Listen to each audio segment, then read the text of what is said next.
Hallelujah. प्रभु यीशु मसीह के नाम में आप सभी का एक बार फिर स्वागत है आज की आराधना में। प्रभु यीशु मसीह आप लोगों को बहुत आयत की आशीष दे। मुझे बहुत अच्छा लग रहा है कि आप हमारे साथ जुड़ के परमेश्वर पिता की आराधना कर रहे हैं। और आइए आज हम उसकी आराधना करेंगे, उससे हम विनती करेंगे, उससे प्रार्थना करेंगे और उसका जय जयकार करेंगे। थोड़ी देर हम उसकी आराधना करेंगे। आराधना में जाने से पहले, वचन में जाने से पहले हम एक छोटी सी प्रार्थना को करेंगे।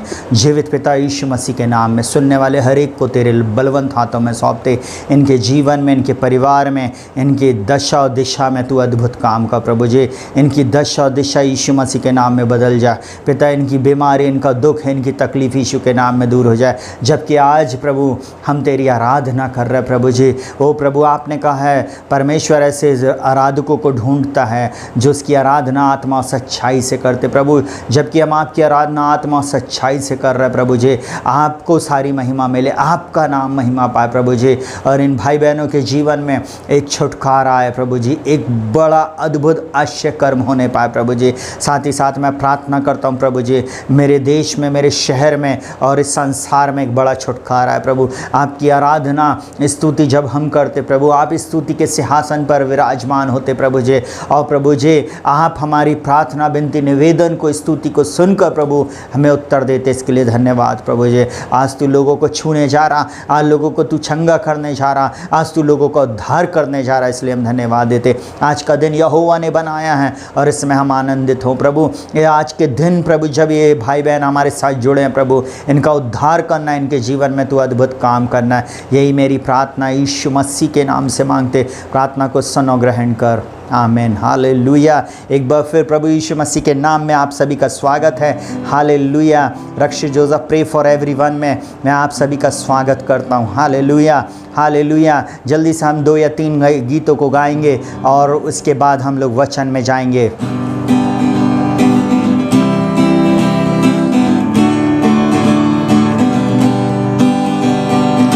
यीशु ने हमें छुड़ाया है पापों के जाल से,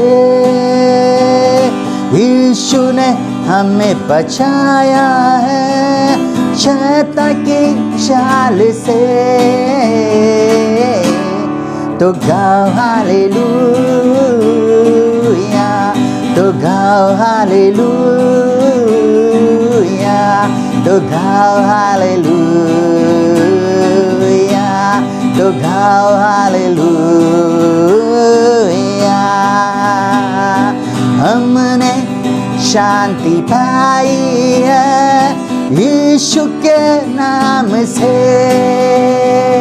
हमने पाई है क्षमा मुक्ति श्रापों से, हमने शांति पाई है यीशु के नाम से, हमने पाई है क्षमा मुक्ति श्रापों से। तो गाओ हालेलुया, तो गाओ हालेलुया, तो गाओ हालेलुया। अब हम ना डरेंगे, यीशु जो साथ है, शैतान से हम लड़ेंगे यीशु के नाम से।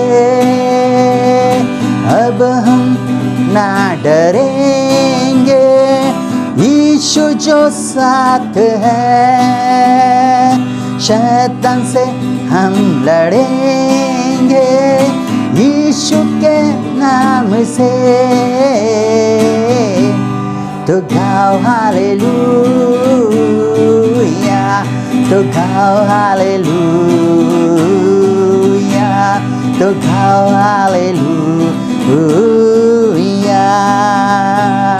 शालोम शांति और सलाम हम लाए आपके नाम। शालोम शांति और सलाम मेरे यीशु का पैगाम। शालोम शांति और सलाम हम लाए आपके नाम। शालोम शांति और सलाम मेरे यीशु का पैगाम। तो गाओ हालेलुया, तो गाओ हालेलुया, तो गाओ हालेलुया, तो गाओ hallelujah, hallelujah. Oh, thank you Jesus, hallelujah. Rama से केरेले रेबे, यीशु के नाम को हम ऊंचा उठाएं, हालेलुया। वो नाम जो सब नामों में ऊंचा है, वो नाम जो सब नामों में पवित्र है, वो नाम जिसके सामने शैतान को झुकना है, हालेलुया।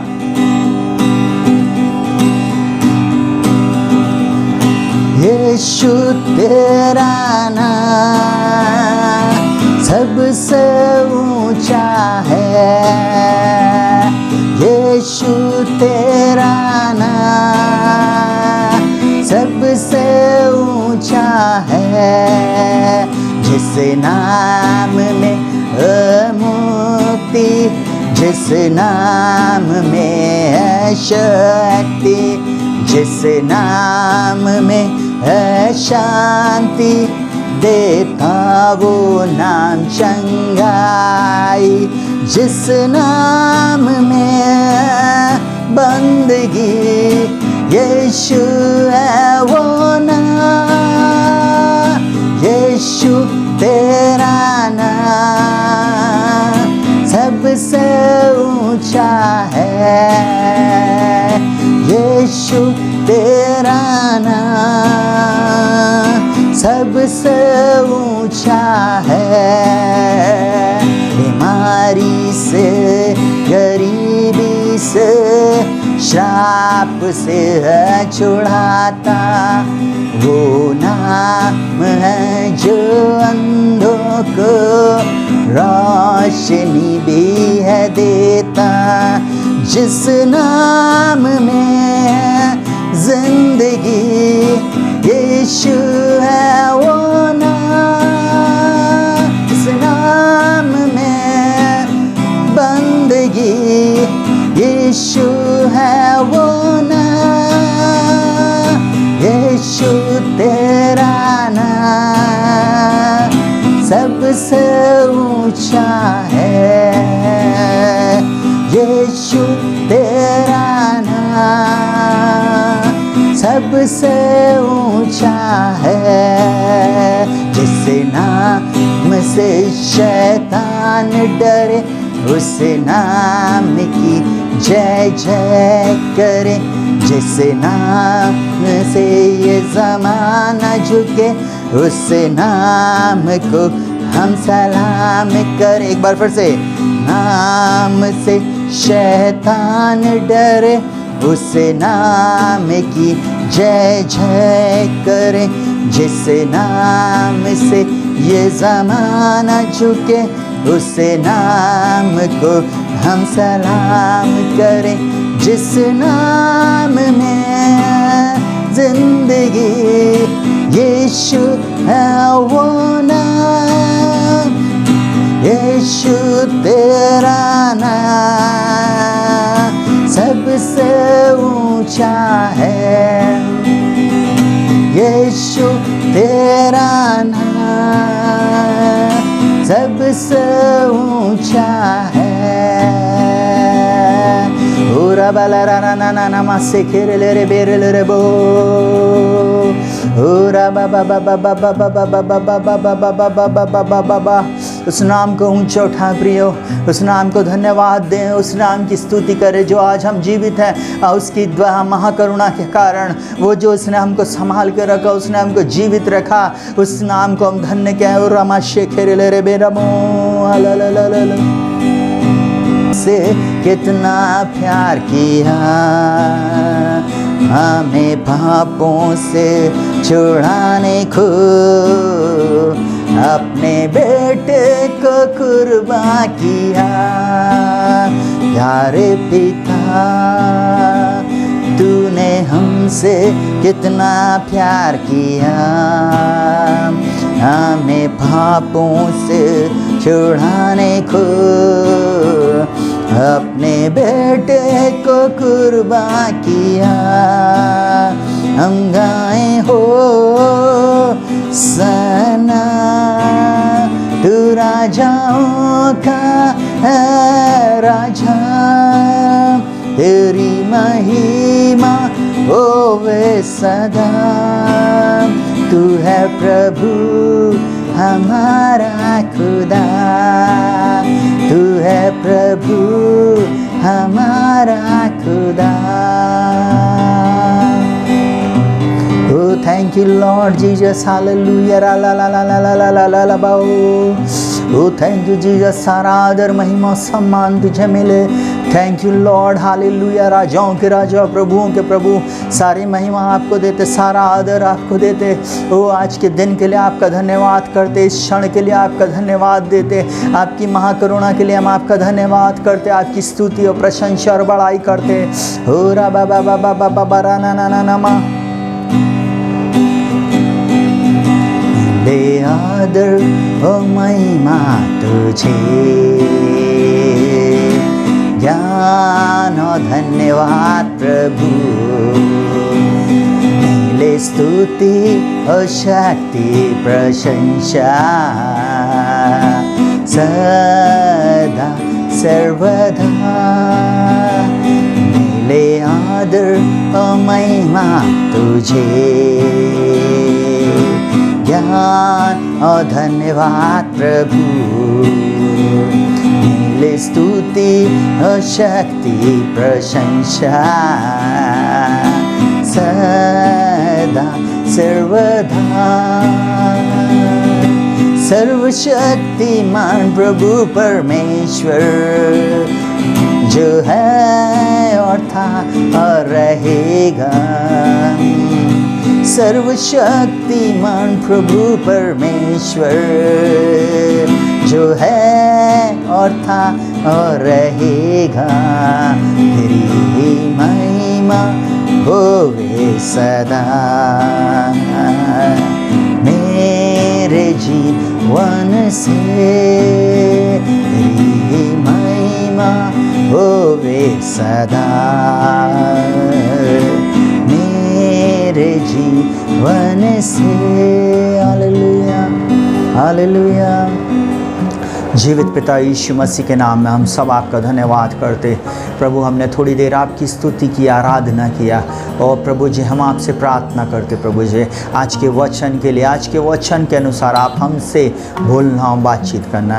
ये वचन प्रभु जी हर एक की गांठ गांठ और गूदे गूदे को वार पार छे दे, हर एक की आत्मा को नया बना दे, हर एक के मन को नया कर दे, हर एक का उद्धार करे। इस वचन के अनुसार प्रभु जी इन सब लोगों का उद्धार होने पाए, यही मेरी प्रार्थना प्रभु जी। मैं प्रार्थना करता हूँ मेरे इस चैनल पे आने वाले हर लोगों के लिए प्रभु जी, उनके जीवन में अद्भुत आश्चर्य कर्म हो, उनकी आत्मा बचा ली जाए, एक भी आत्मा नाश न हो। प्रभु मैं प्रार्थना करता हूँ नरक खाली हो जाए, स्वर्ग भर जाए। मैं प्रार्थना करता हूँ नरक जाने वाले लोग, ओ प्रभु अंधकार में जाने वाले लोग, शैतान के शक्तियों से प्रभु प्रभावित लोग प्रभु जी, वे सब प्रभु आज छुटकारे को प्राप्त करें, उद्धार को प्राप्त करें, चंगाई को प्राप्त करें। यही मेरी प्रार्थना है, यीशु मसीह के नाम से मांगते। प्रार्थना को सुन और ग्रहण कर, आमीन, हालेलुया। प्रभु यीशु मसीह के नाम में हम आज के वचन को सुनेंगे। आज का वचन बहुत प्रभावशाली है। आज का वचन आपके जीवन में अद्भुत बातों को करने जा रहा है। आप हमारे साथ बने रहें। आज के वचन के द्वारा प्रभु निश्चय आपसे बोलेगा और बातचीत करेगा। प्रभु यीशु मसीह आपके साथ रहे और आपकी अगुवाई करे। इन वचनों के अनुसार वो आपका उद्धार करे। आप सभी को जय मसीह की। प्रभु यीशु मसीह के नाम में आप सभी को मैं पास्टर रक्षी जोसेफ जय मसीह की कहता हूँ। मेरे channel Rakshi Joseph pray for everyone में आप सभी का स्वागत है। आप मेरे साथ जुड़ते हैं, आपने हमारे चैनल को लाइक किया है, शेयर किया है, सब्सक्राइब किया है, इसलिए बहुत बहुत धन्यवाद। यदि आपने नहीं किया है तो मैं ऐसा बोलूं कि आप ज़रूर से हमारे चैनल को लाइक करें, शेयर करें और सब्सक्राइब करें, जिसके द्वारा आप हमेशा नए वीडियो को, नई शिक्षाओं को, प्रार्थनाओं को, अद्भुत आश्चर्य कर्मों को आप इस चैनल पे देखने पाएँ। मैं ऐसा बोलूं, मैं हर सब्सक्राइबर के लिए और हर व्यक्ति के लिए जो इसमें जुड़ेगा, मैं उनके लिए प्रार्थना करूंगा। मेरी परमेश्वर पिता से एक ही प्रार्थना है कि वो आपके जीवन में अद्भुत आश्चर्य कर्मों को करे। इस चैनल के माध्यम से बहुत सारे लोग यीशु मसीह के बारे में जानें, बहुत सारे लोग यीशु मसीह के पास आएँ, यही मेरी प्रार्थना है। आइए, आज मैं एक नए सब्जेक्ट के साथ आपके पास आया हूँ। अब मैं ऐसा बोलूँ, सुनेगा बहुत ध्यान से, क्यों उद्धार और नया जन्म पाना ज़रूरी है।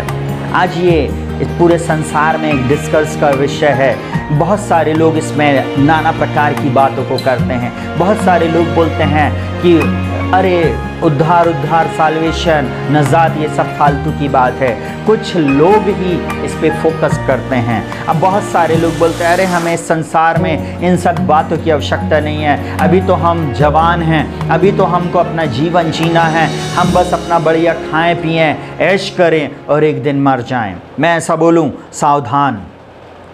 आज अगर आप इस वचन को सुन रहे हैं, इस चैनल को देख रहे हैं, तो मैं आज आपको वार्निंग दे रहा हूँ, बिना इसको पूरा सुने अब आप इससे ना हटें। हालेलुया।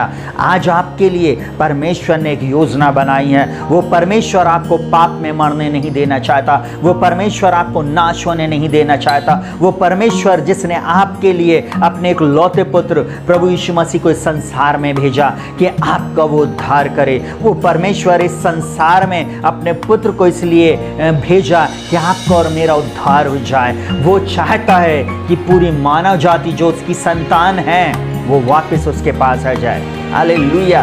क्यों हमें उद्धार पाना ज़रूरी है, क्यों नया जन्म पाना ज़रूरी है, इस बात को जानने के लिए आइए आप मेरे साथ उस बाइबल के उस पद में चलेंगे और हम उस पद से स्टार्ट कर रहे हैं। सुनिएगा बहुत ध्यान से। परंतु परमेश्वर अपने प्रेम को हमारे लिए इस प्रकार प्रदर्शित करता है कि जब हम पापी ही थे, मसीह हमारे लिए मारा। बाइबल इस प्रकार से बोलती है, रोमियो 5:8 में, परंतु परमेश्वर ने अपने प्रेम को हमारे लिए इस प्रकार से प्रकट किया। उसने इतना प्रेम किया कि जब हम पापी थे, हमारे लिए उसका पुत्र प्रभु यीशु मसीह मर गया। और सुनिए वो यहाँ पर क्या बोलता है, लिखा हुआ है कि जब हम पापी ही थे, मसीह हमारे लिए मरा, अतः इससे बढ़कर उसके लहू के द्वारा धर्मी ठहराए जाकर हम उसके द्वारा परमेश्वर के प्रकोप से क्यों ना बचेंगे। यहाँ पर ये लाइन थोड़ा सा सोचने के लिए मजबूर करती है कि परमेश्वर का प्रकोप आने वाले दिनों में उन लोगों के जीवन में ज़रूर से होएगा जिन लोगों ने यीशु को उद्धारकर्ता के रूप में स्वीकार नहीं किया, जिन्होंने यीशु का तिरस्कार किया, जो यीशु के नाम को जानने के बावजूद भी उसको इस वचन में नहीं खोजे, लोगों ने संसार में उसको नहीं खोजा। आपको मालूम है वो परमेश्वर एक दिन इस बात का न्याय ज़रूर से करेगा। प्रियो, मैं ऐसा बोलूँ, आने वाले दिनों में जो लोग आज यीशु को ग्रहण कर लेंगे, इस सच्चाई को जानने के बाद, मैं ऐसा बोलूँ, वो परमेश्वर के प्रकोप से बच सकेंगे। हालेलुया। इस संसार के लोग इस प्रकार से कहते हैं, और प्रभु के किसी जन ने इस प्रकार से कहा है, क्रूस की मृत्यु के द्वारा परमेश्वर के पुत्र यीशु मसीह ने आत्मिक रूप से मरे हुए मनुष्य को आत्मिक जीवन प्रदान किया। या मैं ऐसा बोलूं, उसने अनंत जीवन के लिए उसके लिए मार्ग को खोल दिया, क्योंकि यीशु मसीह है मार्ग, सत्य, जीवन। यीशु मसीह हमें अनंत जीवन देने आया। प्रियो, आप यीशु मसीह के पीछे चले, यीशु को अपने जीवन में उद्धारकर्ता के रूप में स्वीकार करें। इस संसार में, मैं ऐसा बोलूं, इस संसार में क्लेश है, इस संसार में दुख है, इस संसार में परेशानियां, इस संसार में और भी नाना प्रकार की बातें हैं, परंतु यीशु मसीह आपको और मुझको बचाने के लिए आया, हमारा नजात करने आया, हमारा उद्धार करने आया। उर्दू में मैं ऐसा बोलूं नजात, हिंदी में उद्धार, इंग्लिश में साल्वेशन करने आया है। Hallelujah, hallelujah. जल्दी से मैं एक बात को बताना चाहूँगा जो हमने पवित्र शास्त्र कुछ भागों को लिया है। परमेश्वर एक नया हृदय देना चाहता है, हमारे अंदर में एक नया हृदय देना चाहता और हमारी आत्मा को नया बनाना चाहता है। यह हिजकेल की पुस्तक उसके 36 अध्याय के 25 और 26 वचन में इस प्रकार से लिखा हुआ है, मैं तुम पर शुद्ध जल छिड़कूंगा और तुम शुद्ध हो जाओगे, और मैं तुमको तुम्हारी सारी अशुद्धता और मूर्तों से शुद्ध करूंगा। मैं तुमको नया मन दूंगा और तुम्हारे भीतर नई आत्मा उत्पन्न करूंगा, और तुम्हारी देह में से पत्थर का हृदय निकालकर तुमको मांस का हृदय दूंगा। सुनिएगा बहुत ध्यान से मेरे प्रियो, परमेश्वर हमारे जीवन में शुद्ध जल छिड़कने की बात बोल रहा है। इस संसार के पानी के द्वारा, नदियों में डुबकी लगाने के द्वारा, नदी, तालाब या किसी कुंड में जाके अगर हम डुबकी लगा लें और हम सोचें कि हमारा हृदय नया हो जाए, तो ऐसा नहीं हो सकता। परंतु बाइबल बोलता, मैं तुम पर शुद्ध जल छिड़कूंगा और तुम शुद्ध हो जाओगे। वो जब तक हमें शुद्ध नहीं करेगा, जब तक वो अपने जल से हमें शुद्ध नहीं करेगा, हमें नहला धुला कर शुद्ध नहीं करेगा, तब तक हम नहीं हो सकते, नया नहीं हो सकते। और लिखा हुआ, और मैं तुमको तुम्हारी सारी अशुद्धता और मूर्तों से शुद्ध करूंगा। ऐसी मूर्त जो हमने किसी चीज को अपने हृदय में बैठा के रखा है, जो परमेश्वर की जगह को ले लिया है, वो एक मूर्ति के समान है। चाहे वो हमारा जॉब हो, चाहे वो हमारा बिजनेस हो, चाहे वो हमारे कहना चाहिए परिवार का कोई बहुत महत्वपूर्ण व्यक्ति हो, अगर हमने उसको एक मूर्ति के समान अपने हृदय में बैठा लिया है, तो परमेश्वर बोलता, मैं उनसे भी तुमको दूर करूंगा, और बोलता, मैं तुमको नया मन दूंगा। मेरा और आपका परमेश्वर प्रभु यीशु मसीह के द्वारा हमको नया मन देना चाहता है, और बोलता है, तुम्हारे भीतर मैं नई आत्मा उत्पन्न करूंगा। और वो यहाँ पर बोल रहा है, और तुम्हारी देह से पत्थर का हृदय निकाल कर तुमको मांस का हृदय दूंगा। जल्दी से मैं आप लोगों के लिए इस बात को पढ़ना चाहूँगा, यूहन्ना 3 उसका 1 से लेके 7 तक। जल्दी से मैं आप लोगों के लिए पढ़ रहा हूँ, और वहाँ पर इस प्रकार से लिखा हुआ है, ओ रामा शेकेरे ले रेबे। प्रभु आपने वचन को आप लोगों के जीवन में अद्भुत रीति से आज करने जा रहा है। प्रभु चाहता है कि आप उसके वचन को जानें और सीखें, और उसके वचन के अनुसार अपने जीवन में उद्धार को प्राप्त करें। यहाँ पे लिखा हुआ है, सुनेगा बहुत ध्यान से, यूहन्ना 3 उसके 1 से लेके एक्सक्यूज मी 1 से लेके 7 तक में, फरीसियों ने निकोदेमुस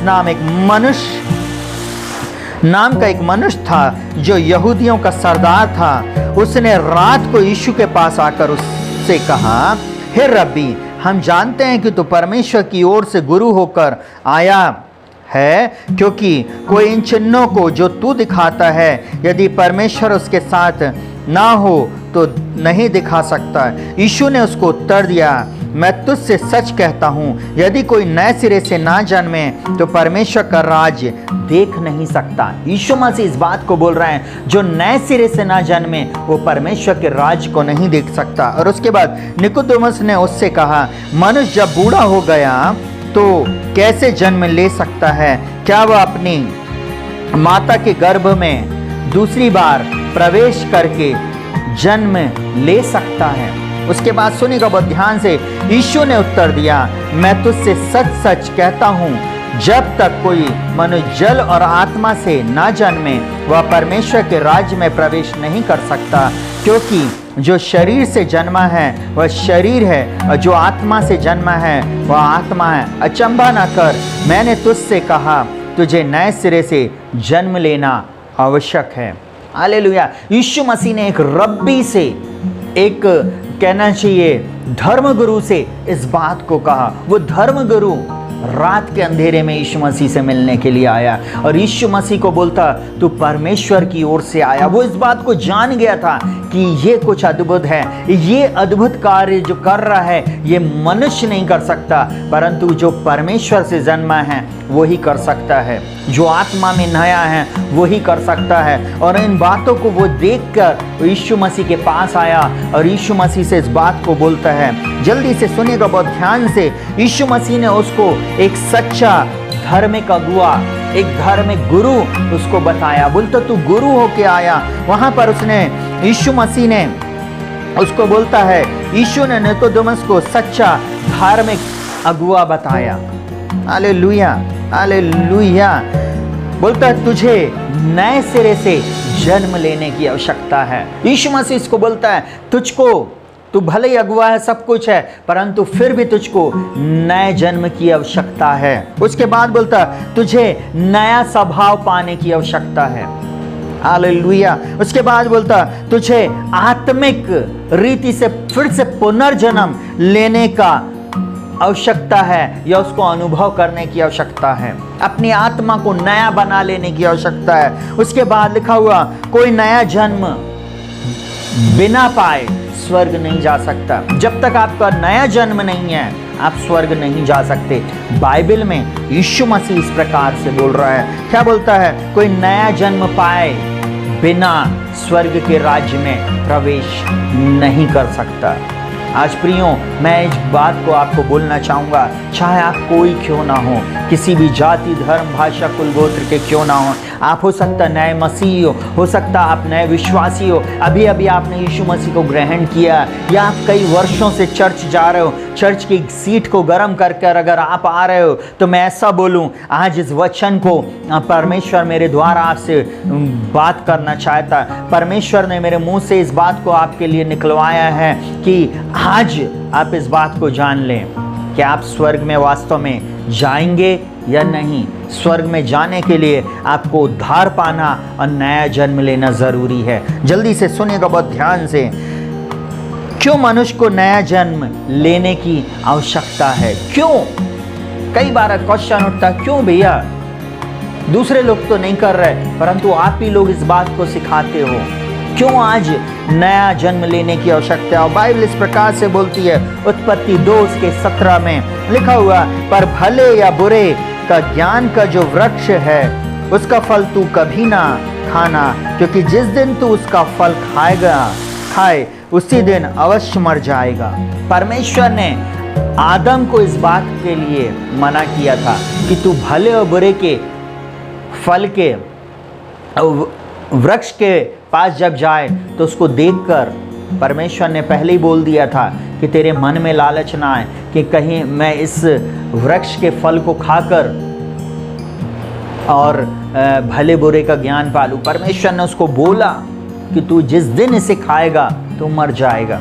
कई बार हम बच्चों को मना करते, बेटा ये काम नहीं करना है, इसको मत देखना, वो चीज़ को नहीं छूना, ऐसे जगह पे नहीं जाना। आपको मालूम वो जानबूझ करके करते हैं, या जाने और अनजाने में कई लोग इस बात को करते, परंतु परमेश्वर ने पहली ही आज्ञा आदम को दे दिया था। आदम को इस बात को समझा दिया था कि तू भले और बुरे के वृक्ष के फल को नहीं खाना, परंतु आदम ने अनाज्ञाकारिता किया और वो आत्मिक रूप से मर गया।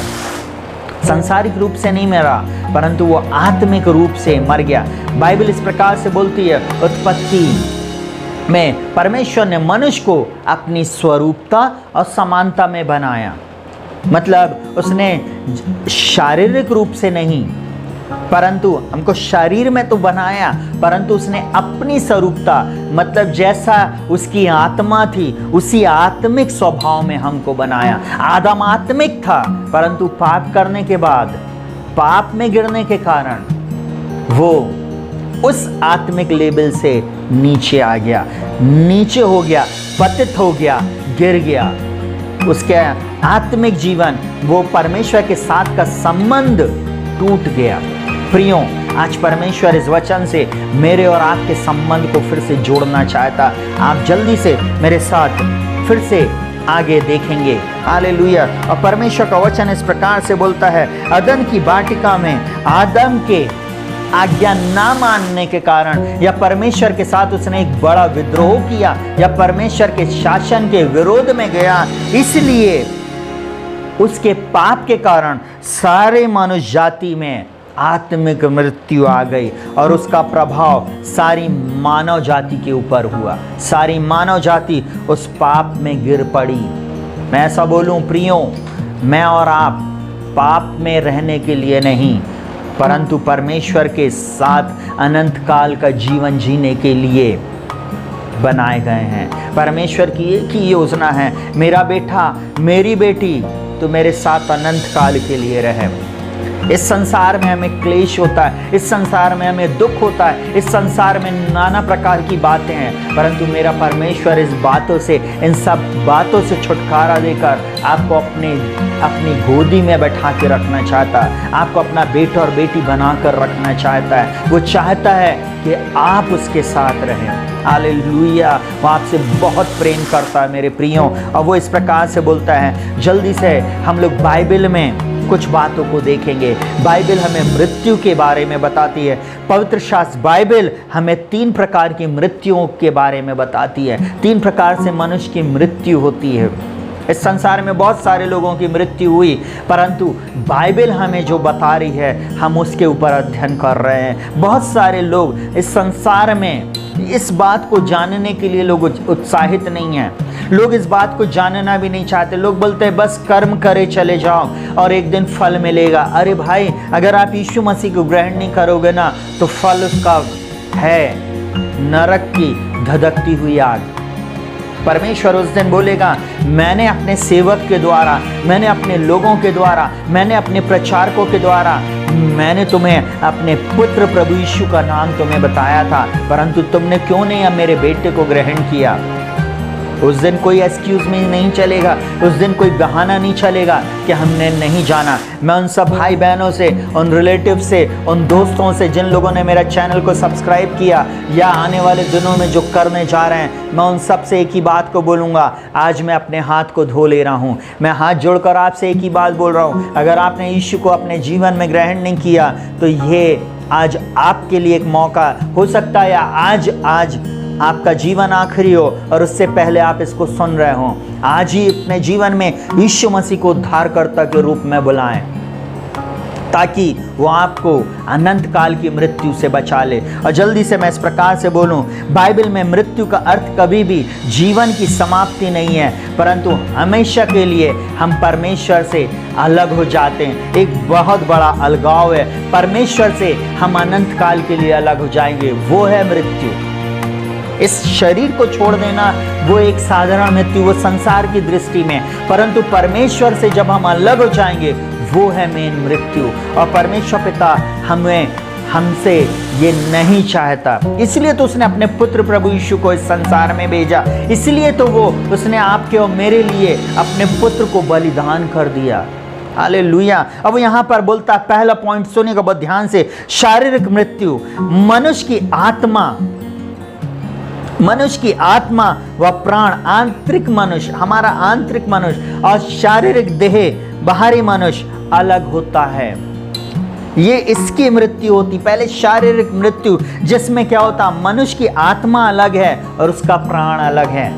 ये शरीर में से हमारा प्राण निकल जाता है, परंतु आत्मा न्याय के लिए हर व्यक्ति की अलग चली जाती है। मैं इस विषय पे अभी कुछ बताना नहीं चाहूँगा। जब आप आने वाले दिनों में इसको सीखेंगे, इस बारे में मैं आने वाले दिनों में और आपको डीप से लेके जाऊंगा, गहराई में आपको और बताने की कोशिश करूंगा। दूसरा पॉइंट है आत्मिक मृत्यु। मनुष्य का परमेश्वर से अलगाव, पूर्ण रीति से अलग हो जाना। मनुष्य की आत्मा से परमेश्वर अलग हो जाती है। लिखा हुआ, उसके जीवन और स्वभाव से संबंध बना नहीं रहता। यही क्या हो रहा है, आत्मिक मृत्यु। हमारा जो संबंध है इस संसार को छोड़ देने के बाद भी, जो लोग मसीह में मरेंगे वे परमेश्वर के साथ फिर मिल जाएंगे, परंतु जो बिना यीशु मसीह के इस संसार को छोड़ेंगे, आत्मिक मृत्यु उनके जीवन में जब आएगी, तो वे परमेश्वर विहीन हो जाएंगे। वे अनंत काल की आग में, उस नरक में रोते हुए रहे और चीखते चिल्लाते रहेंगे।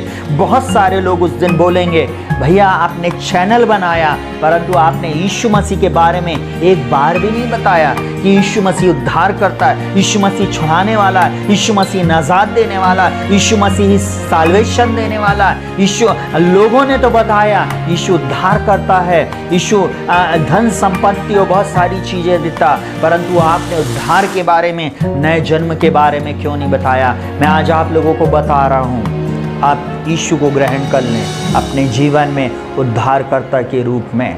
एक दिन आप उसके बेटे और बेटी बन के अनंत काल तक उसके साथ रहेंगे। जल्दी से आइए हम तीसरे पॉइंट को देखेंगे, अनंत या दूसरी मृत्यु। सुनिएगा बहुत ध्यान से, मनुष्य सदा के लिए परमेश्वर और स्वर्ग से अलग हो जाता है। ये दूसरी जो मृत्यु है ये न्याय के दिन होगी। और क्या लिखा हुआ है, तथा अनंत काल के लिए वो नरक का निवासी हो जाता है।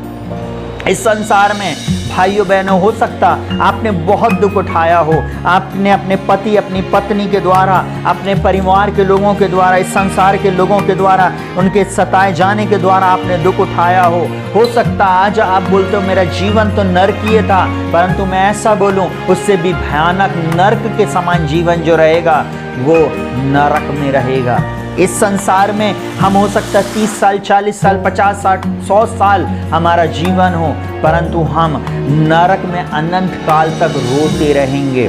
इस संसार के जीवन से अलग वो जीवन है, वो जीवन जो है उसका एंड नहीं है। इसलिए आज निर्णय ले लें, इसलिए आज निर्णय ले लें कि आपको कहाँ जाना है। आप निर्णय ले लें कि आप यीशु को ग्रहण करना चाहते हैं या नहीं। आज आप निर्णय ले लें कि आज आपकी आत्मा अगर कुछ हो गया, एक्सीडेंट हो गया, भूकंप आ गया, महामारी आ गई, या किसी प्रकार का बम विस्फोट हो गया, या किसी प्रकार का प्लेन क्रैश या रोड एक्सीडेंट या कोई भी ऐसी बातें हुई, मरने के बाद आपकी आत्मा कहाँ जाएगी? मैं इस क्वेश्चन के साथ आगे चलूंगा। सुनिएगा बहुत ध्यान से, अनंत काल की मृत्यु या दूसरी मृत्यु भी बाइबल में इस प्रकार से कहा है। सुनिएगा बहुत ध्यान से, प्रकाशित वाक्य 2:11 में इस प्रकार से लिखा हुआ है, जिसके कान हो वो सुन ले कि आत्मा कलीसिया से क्या कहती है। सुनिएगा बहुत ध्यान से, बाइबल इस प्रकार से बोलती है, जिसके कान हो वो सुन ले आत्मा कलीसिया से क्या कहती है।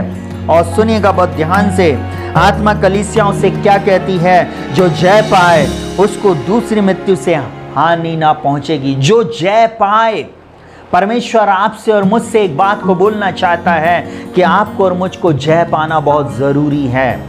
आमीन। बात को चाहता है कि आप और मैं उसके पुत्र प्रभु यीशु मसीह को ग्रहण कर लें। जो लोग उसको ग्रहण करेंगे वही लोग इस दूसरी मृत्यु से बचेंगे। जल्दी से एक और वचन को मैं आप लोगों के लिए पढ़ना चाहूँगा। सुनिएगा बहुत ध्यान से, परमेश्वर का वचन इस प्रकार से कहता है, प्रकाशित वाक्य 20:14 में इस प्रकार से लिखा हुआ है। सुनिएगा बहुत ध्यान से, वहाँ पे लिखा, मृत्यु और अधोलोक आग की झील में डाले जाएंगे। वह आग की झील दूसरी मृत्यु होगी। सोचिए, मृत्यु और अधोलोक भी आग की झील में डाल दिए जाएंगे।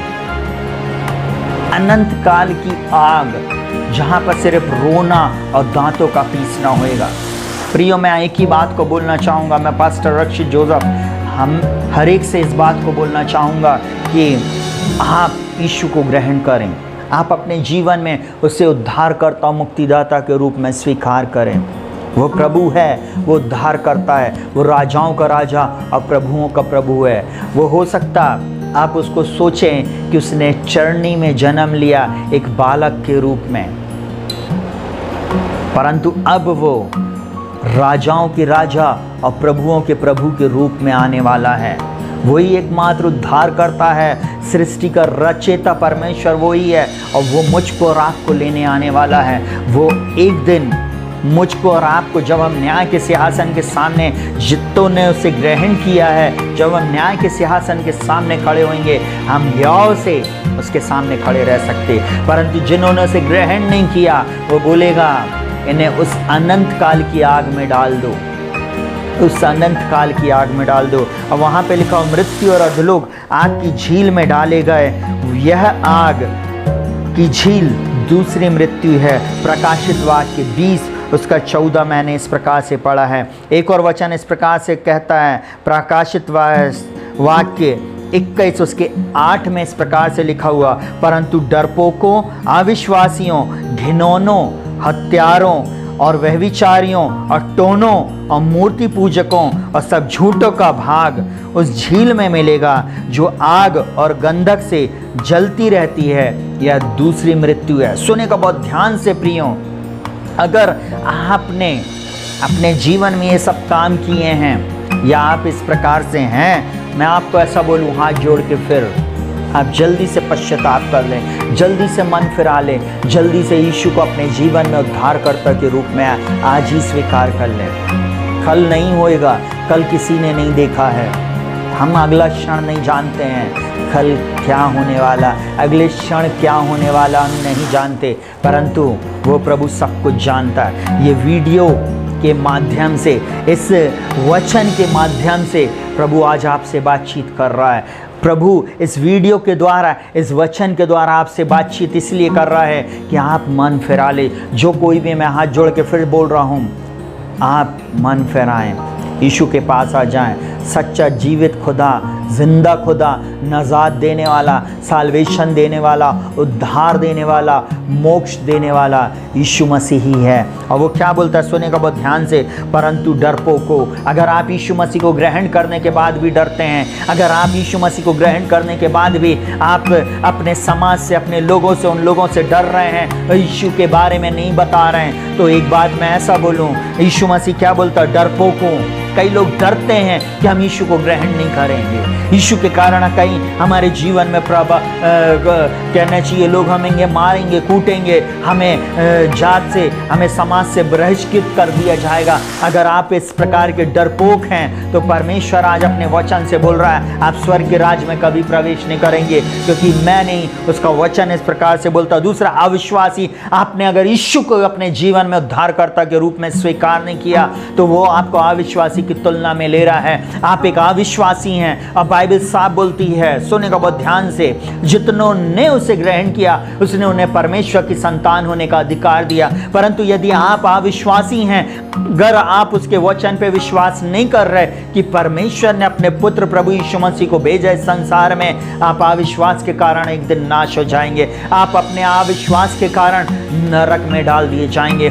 बहुत सारे लोग एक बात बोलते हैं, यीशु मसीह जो है वो उद्धार करता नहीं है। कई लोग यीशु मसीह के ऊपर संदेह करते हैं। मैं एक बात बोलूं, स्वर्ग का रचयिता, स्वर्ग के परमेश्वर, उसका एक लौता पुत्र जिसके द्वारा पूरी सृष्टि का निर्माण हुआ, सब कुछ उसके मुंह के श्वास से बना हुआ है, वो प्रभु यीशु मसीह ही एकमात्र प्रभु और उद्धार करता है। आपको अच्छा लगे तो ग्रहण करें, नहीं लगता है तो भी मैं एक बात को बोलकर आपको एक बात को उत्साहित करना चाहूँगा कि बाइबल इस बात को प्रमाणित करती है। बाइबल इस बात को डंके की चोट पे बोलती है कि बिना उसके द्वारा सृष्टि की कोई भी चीज़ उत्पन्न नहीं हुई है। यीशु मसीह को कुछ भी करने की आवश्यकता नहीं थी, यीशु मसीह को कुछ भी करना नहीं पड़ा। यीशु मसीह ने सब कुछ अपने द्वारा उत्पन्न किया, क्योंकि वो स्वयं वचन है। और वो क्या बोलता है, सुनेगा बहुत ध्यान से, परंतु डरपोकों और अविश्वासी और घिनौने काम करने वाले नरक में होंगे। जो गंदे काम कर रहे हैं, जिन्होंने गलत कार्य किया है, अच्छा जो कोई भी हो, मुझे क्षमा करना, मैं किसी पे दोष नहीं लगा रहा हूँ, परंतु मैं ऐसा बोल रहा हूँ, भाइयों बहनों, बच्चों, बुजुर्गों, जवानों, कलीसिया के लोगों, और आज जो कोई भी मुझे सुन रहे हैं, अगर आपने ऐसा काम किया है, आप पश्चाताप कर लें, यीशु को ग्रहण कर लें। और क्या बोलता है, हत्यारों, अगर आपने हत्या किया है, आप व्यभिचारी हैं, अगर आपने पोर्नोग्राफी, आपने गलत काम किसी के साथ ऐसी चीज़ें किया है, आप उसके लिए भी क्षमा मांग ले। टोने, आपने टोना टुटका जादू करवाया है, आपने ऐसी चीज़ें की, आप मूर्ति पूजक है। मूर्ति पूजा का मतलब सिर्फ हम संसार की मूर्त की पूजा कर रहे वो वाली बात नहीं, परंतु ऐसे मूर्ति पूजक जिन्होंने परमेश्वर को हटाकर, यीशु मसीह को हटाकर, सच्चे जीवित परमेश्वर को हटाकर अपने जीवन में किसी और ही चीज़ को अपने जीवन में स्थान दिया, वो मूर्ति पूजा के बराबर है। अब बाइबल एक बात को बोलती है, परमेश्वर को पहला स्थान नहीं देने वाले लोग एक मूर्ति पूजा करते हैं। जो अपने जॉब को, जो अपने उस जगह को ज़्यादा स्थान देते हैं, वे एक मूर्ति पूजा के बराबर कर रहे हैं। और मूर्ति पूजक भी स्वर्ग के राज में प्रवेश नहीं करेंगे। सुनेगा बहुत ध्यान से, और सब झूठों का भाग उस झील में मिलेगा जो आग और गंधक से जलती रहती है। यह दूसरी मृत्यु है। प्रियों, दूसरी मृत्यु से मैं ऐसा बोलूं, आपको बचना है, मुझको बचना है, हमारे परिवार को, हमारे बच्चों को, हमारी कलीसिया को, संसार के हर व्यक्ति को परमेश्वर बचाना चाहता है। परमेश्वर उनका उद्धार करना चाहता है। परमेश्वर पिता की एक ही योजना है कि आप उसके पुत्र प्रभु यीशु को ग्रहण कर लें, अपने जीवन में उद्धारकर्ता के रूप में उसे स्वीकार करें। चलिए जल्दी से फिर से मैं आपको बता दूं, बाइबल 3 प्रकार की मृत्यु के बारे में बता रही। पहला शारीरिक मृत्यु, दूसरा आत्मिक मृत्यु और तीसरा अनंत काल की मृत्यु। सबसे खतरनाक मृत्यु जो है वो अनंत काल की मृत्यु है। अगर कोई विश्वासी मुझे सुन रहा है, मैं एक बात और बोल दूं विश्वासी लोगों, बाइबल एक बात बोलती है, क्या तुम नहीं जानते तुम्हारी देह पवित्र आत्मा का मंदिर है, जो इससे नाश करेगा मैं उसे नाश करूंगा। मैं एक बात को और आपको बोलना चाह रहा हूँ, भाई और बहन, बच्चे, बूढ़े, जवान, ऐसे लोग अगर आप सताए जा रहे हैं, आपको निंदित किया जा रहा, आपको तिरस्कृत किया जा रहा, अब बार बार आपके मन में एक बात आ रही है, इससे अच्छा कि मैं अपने जीवन को समाप्त कर लेती, मैं अपने जीवन को समाप्त कर लेता, मेरे जीवन में ये स्थिति कब बदलेगी। तो मैं ऐसा आपको हाथ जोड़कर बोलता हूँ, ऐसा मत करना भाइयों बहनों बच्चों, मत करना। अपने शरीर को नष्ट नहीं करना, क्योंकि जो इस शरीर को नष्ट करेगा परमेश्वर उसे अनंत काल की मृत्यु देगा, वो दूसरी मृत्यु होगी। बोलता मैं उसे नाश करूंगा। इसलिए हाथ जोड़कर आपसे विनती है, अपने शरीरों को नष्ट नहीं करना। हालेलुया। जल्दी से सुनिएगा बहुत ध्यान से, एक और वचन हम लोग पढ़ने जा रहे हैं, रोमियो 5 उसका 12 इस प्रकार से बोलता है, इसलिए जैसे एक मनुष्य के द्वारा पाप जगत में आया और पाप के द्वारा मृत्यु आई, इसी रीति से मृत्यु सब मनुष्यों में फैल गई, इसलिए कि सबने पाप किया और सब परमेश्वर की महिमा से रहित हैं। मैं ऐसा बोलूं, एक मनुष्य के द्वारा मृत्यु इस संसार में है। आदम के पाप का भुगतान सब मनुष्यों को भोगना पड़ रहा है, और परंतु बाइबल इस प्रकार से बोलती है, इसलिए एक मनुष्य के द्वारा पाप जगत में आया और पाप के द्वारा मृत्यु आई, इसी रीति से मृत्यु सब मनुष्यों में फैल गई, इसलिए कि सबने पाप किया। वो बीज हमारे अंदर में है, वही हमसे पाप कराता। हम करना तो अच्छा चाहते हैं, फिर भी हम पाप कर बैठते हैं। मैं ऐसा बोलूं, परमेश्वर पिता हमें इस पाप से बचाने के लिए आया है। वो अपने पुत्र को इसलिए भेजा है कि वो हमें पाप से छुटकारा दे। चलिए जल्दी से मैं आपको एक बात को बताना चाहूँगा।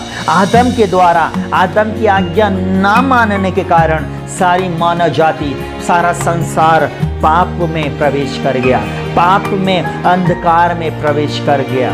आपको ऐसा बोलूं, आत्मिक मृत्यु सारे मानव जाति की हो गई। सारे लोग आत्मिक रीति से मर गए, और लिखा हुआ है समस्त मानव जाति, समस्त लोग, इस संसार के सभी लोग, चाहे वो किसी भी जाति, धर्म, भाषा, कुल, गोत्र के क्यों ना हो, वे सब कहीं ना कहीं आत्मिक रीति से मर चुके हैं। आत्मिक रीति से उनके अंदर में ये मृत्यु आ गई, परंतु परमेश्वर हमें जीवन देने आया है। उसके पुत्र को इसलिए भेजा कि हम जीवन पाएं। बाइबल इस प्रकार से बोलती है, अदन की वाटिका में जिस मनुष्य को परमेश्वर ने बनाया था, उसको उसने अपनी स्वरूपता समानता में बनाया, और वो आदम नया जन्म जिसका हुआ था, वह उस जगह पे उसका नया जन्म था। वो परमेश्वर की स्वरूपता समानता में था, परंतु उसके जीवन में मृत्यु आ गई। वो आत्मिक रीति से मर गया और उसके जीवन में नई बातें हुई। वो आत्मिक रीति से, वो आत्मिक संसार से गिरकर एक सांसारिक संसार में आ गया।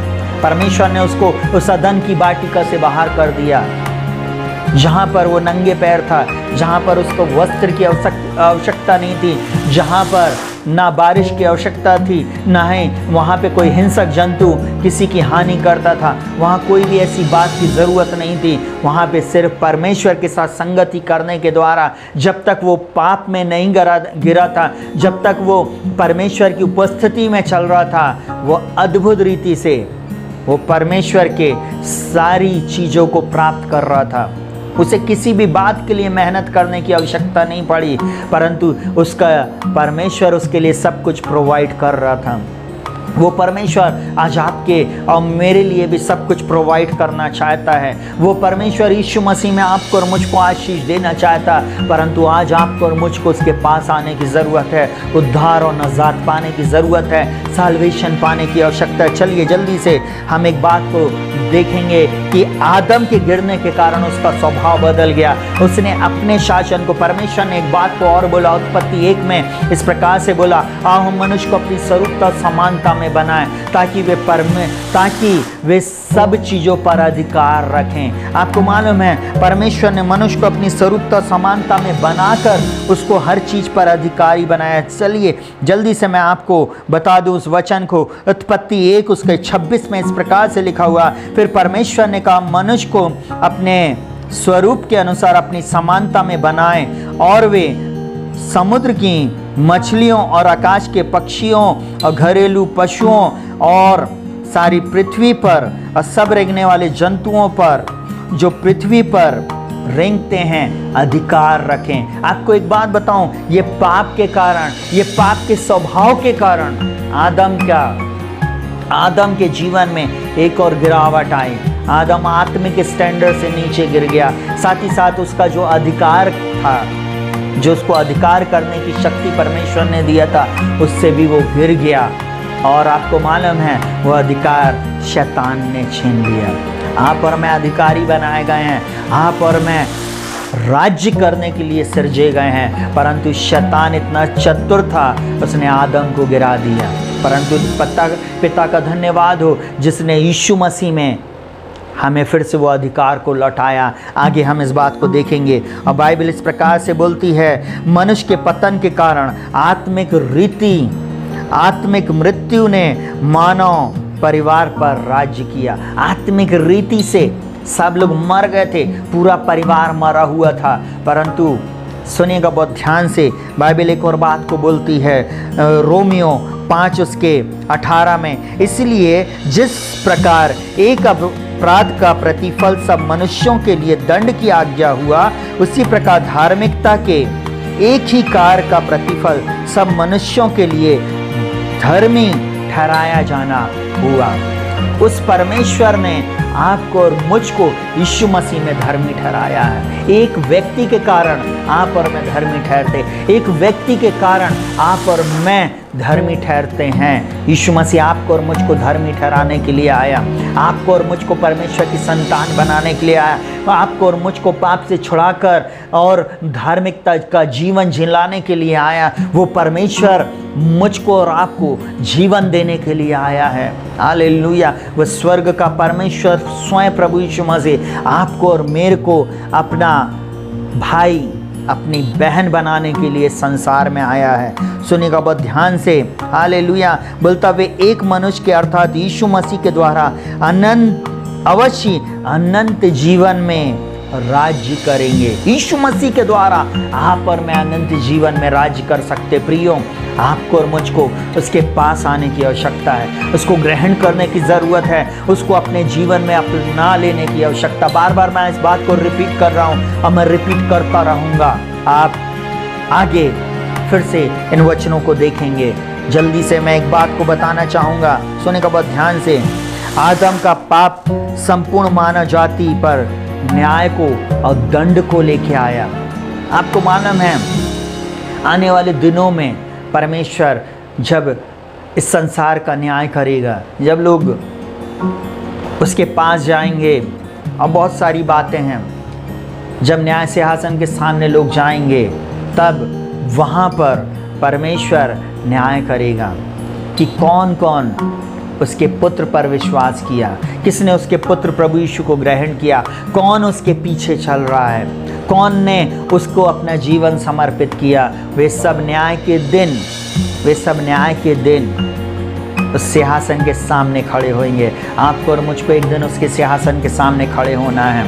आपको और मुझको उस सिंहासन के सामने एक दिन न्याय देना पड़ेगा। मेरे को भी न्याय होना है, मेरा भी न्याय होना है। मैं प्रभु से एक ही बात बोलता हूँ, प्रभु ज़्यादा से ज़्यादा आत्माएं आपके राज्य में आने पाएँ, ज़्यादा से ज़्यादा लोग यीशु मसीह तुझको ग्रहण करने पाएँ, कोई भी आत्मा नाश ना हो। यही मेरी प्रार्थना है प्रियो, मैं आपके लिए प्रार्थना करता हूँ, आप नाश ना हो परंतु आप अनंत जीवन पाएँ। जल्दी से बाइबल इस प्रकार से बोलती है, मनुष्य मृत्यु दंड के अंदर था। आपको मालूम है आदम के पाप के कारण मनुष्य जाति मृत्यु दंड में आ गई। मनुष्य दंड पाएगा। दोष परमेश्वर के प्रकोप के अंतर्गत आ गया। परमेश्वर अब उसके ऊपर दंड की आज्ञा को करता है।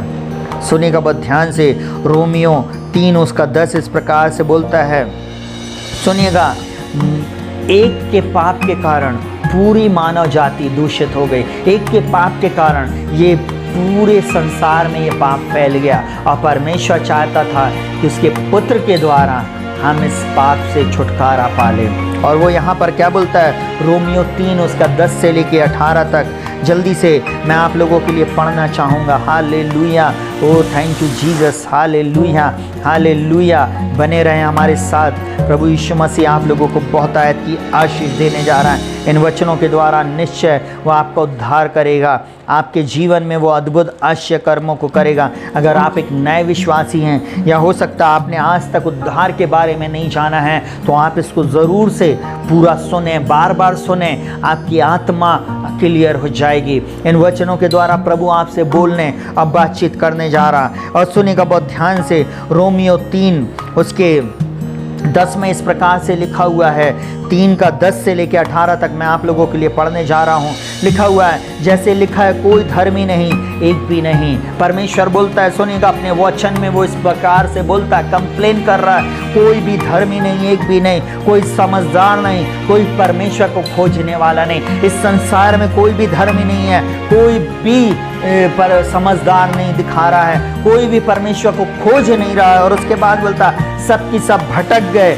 और क्या बोलता है, सब के सब निकम्मे बन गए, सब के सब भटक गए और निकम्मे बन गए। और बोलता है, कोई भलाई करने वाला नहीं, एक भी नहीं।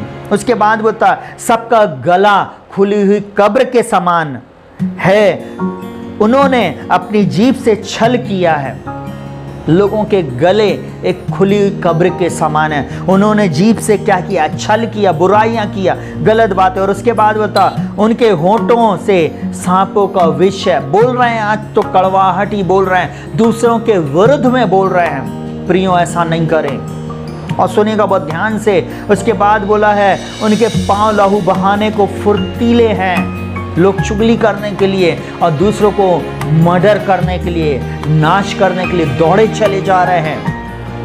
परमेश्वर पिता नहीं चाहता प्रियो, परमेश्वर पिता नहीं चाहता। समझें उसकी योजना को अपने जीवन के लिए। और वो क्या चाहता, सुनेगा बहुत ध्यान से, उनकी आंखों के सामने परमेश्वर का भय नहीं, उनकी आंखों के सामने परमेश्वर का भय नहीं। और क्या बोलता, हम जानते हैं कि व्यवस्था जो कुछ कहती है उन्हीं से कहती है जो व्यवस्था के अधीन है। लिखा हुआ है, अधीन है, इसलिए कि हर एक मुंह बंद किया जाए और सारा संसार परमेश्वर के दंड के योग्य ठहरे।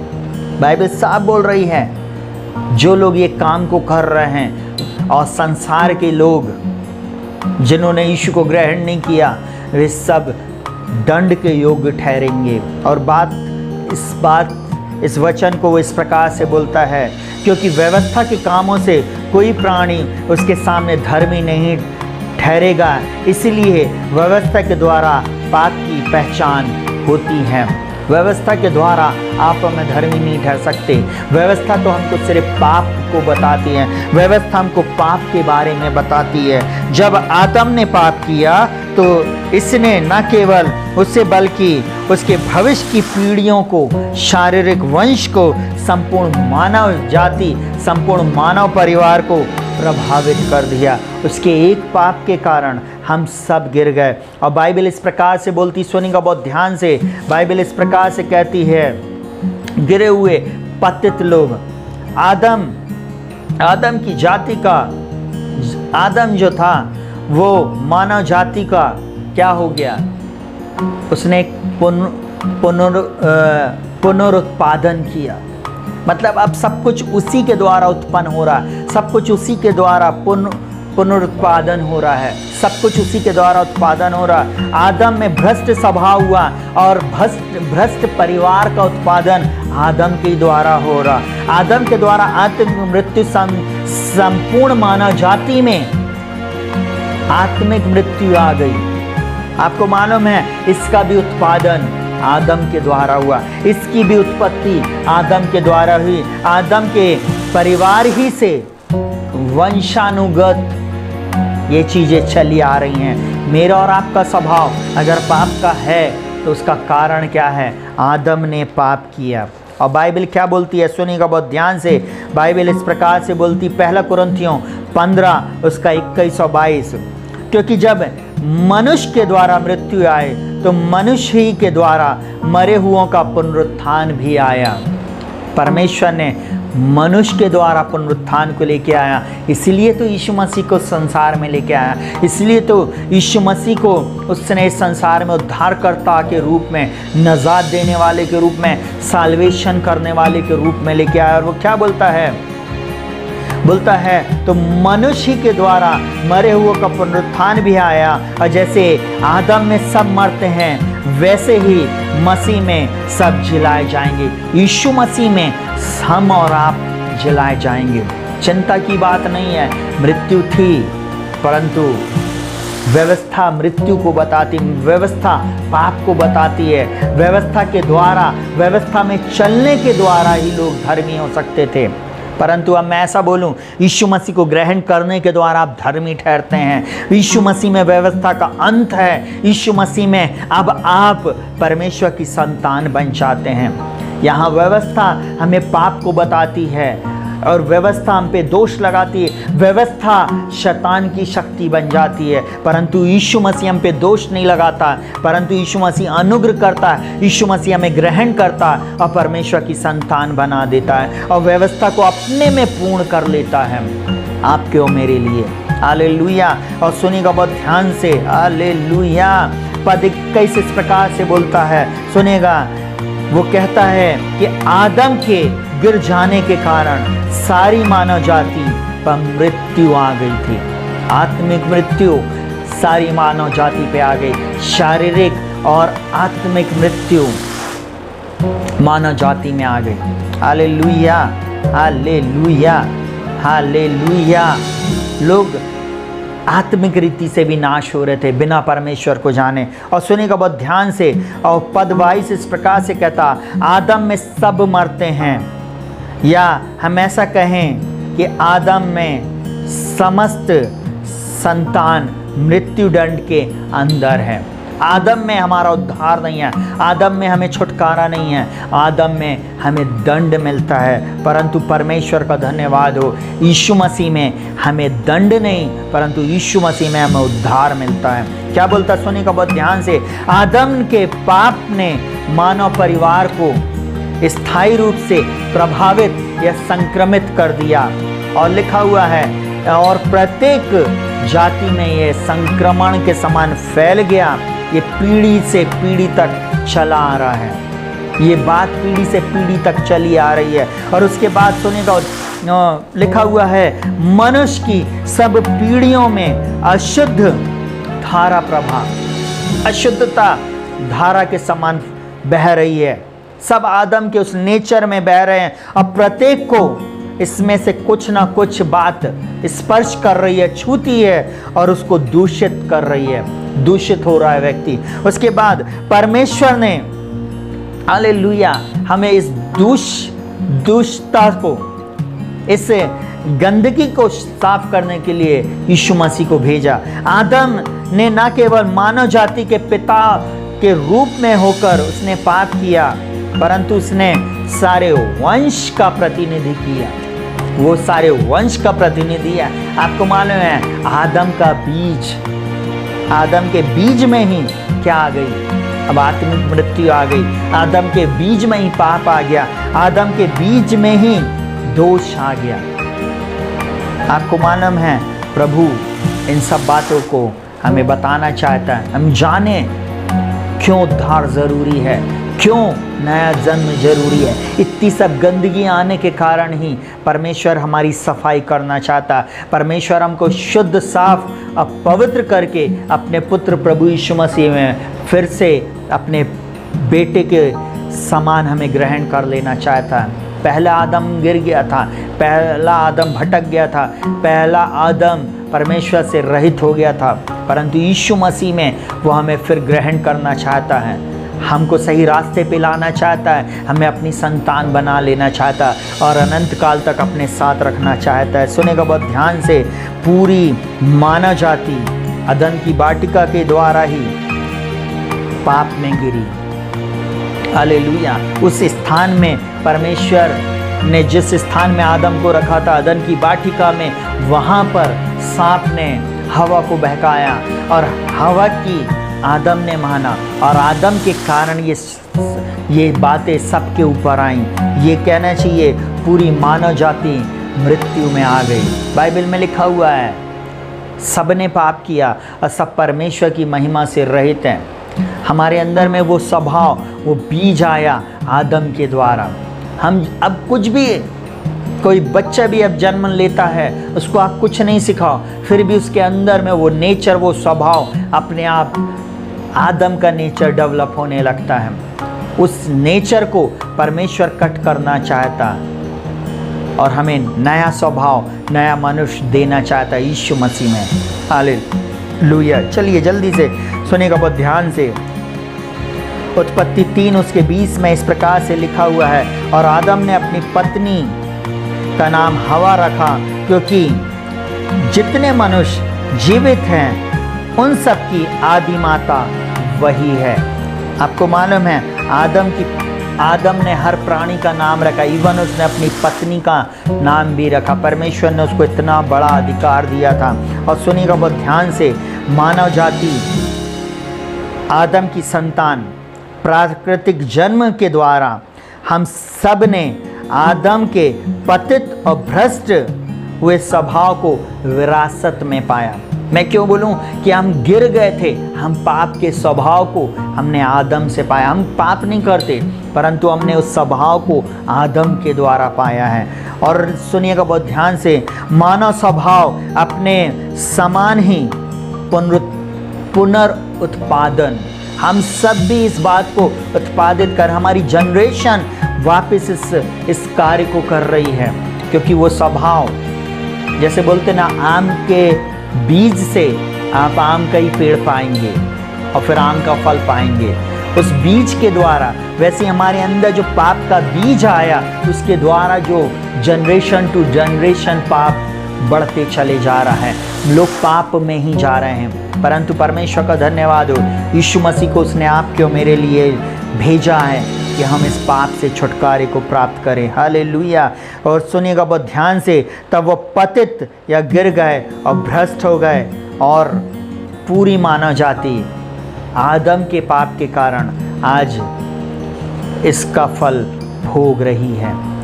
हालेलुया। जल्दी से एक और बात बता के मैं समाप्त करूंगा। मानव जाति में पाप के प्रभाव, आपको मालूम है ये बहुत ही खतरनाक बात है। ये जड़ है, इसको जानने की आज ज़रूरत है। ये जड़ कहाँ से स्टार्ट हुई है? अब बाइबल बोलती है आदम की अनाज्ञाकारिता के कारण आत्मिक मृत्यु उत्पन्न हुई। आदम ने आज्ञा को नहीं माना, आदम ने परमेश्वर की बात को, उसकी बात को नहीं मानने के कारण मेरे को और आपको पाप में ला दिया। और दूसरी बात, उसका फल क्या है? आत्मिक मृत्यु के कारण मनुष्य में पाप का स्वभाव है। ये फल है हमारे अंदर में। और सुनिएगा बहुत ध्यान से, जो शरीर के कामों को उत्पन्न कर रहा है, मानव जाति में पाप के प्रभाव को पहचानने के लिए हम कुछ बातों को अध्ययन करेंगे, कुछ पदों को और हम पढ़ेंगे। जल्दी से भजन संहिता 14 उसका 1 से लेकर 3 तक इस प्रकार से बोलता है। जल्दी जल्दी मैं आप लोगों के लिए पढ़ना चाहूँगा। बाइबल इस प्रकार से कहती, भजन संहिता 14, हालेलुया।